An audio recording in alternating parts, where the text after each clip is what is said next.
А кога иделе приватни клиники да собираат сиромашен народ?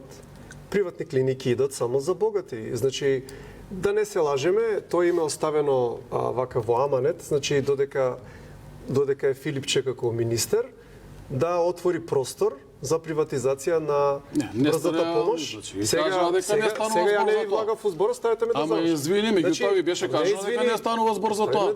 Значи манипулирате јавноста. Ви беше кажано дека не станува збор за тоа и ви беше понудено. Ви беше понудено да се повлече тој уствари да се поднесе јавна расправа во петок, така? Ќе имаме јавна расправа во петок. Тоа не е точно дека ќе се приватизира јавното здравство, односно јавната брза. Вие како слуги на олигархијата тоа е апсолутно точно. Затоа излезе и на Никоп да си ја ишка мулата од капата газдата, така? И вие, колега, никогаш не одговарате за работа нит на медицинска помош. Значи вие никогаш не одговарате на диалог, вие секогаш одговарате на притисок. Вас човек ако не ве притисне, не одговарате на ништо. Значи без јавна расправа сакаше да се пробутка тој закон и не е само тој, има и други проблематични делови, значи имате делови за дополнителна дејност, имате сега за донирањето за работата со човечки делови, значи со органи исто.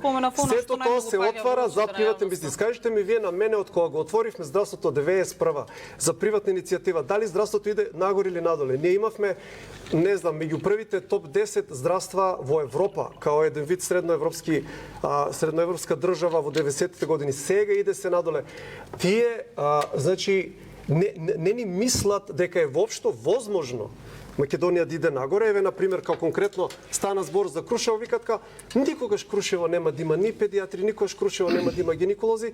Они лепат само фластер на рак рана и секогаш низ призма за приватен бизнис. Значи, обичен граѓанин знае дека на обичен човек нема да му дојде никој дома и да го собери да го однесе у болница. Вие ќе го продававте, нели, Мерцедесот на Груевски и ќе купувавте амбулатни возила, за сега да тврдите дека нема доволно амбулатни возила, па мора приватниот сектор да обезбеди амбулатни возила. Така? Колегата не е добро информиран. Значи, имате пари за Министерството на ДУИ, што им дадовте цела зграда тамо, им го качувате парите секоја година, сега се качени за 80%, некаде 8 милиона, 10 милиона евра, ама немате пари за амбулатни возила. Ајде да одговори, кога се имаме уште неколку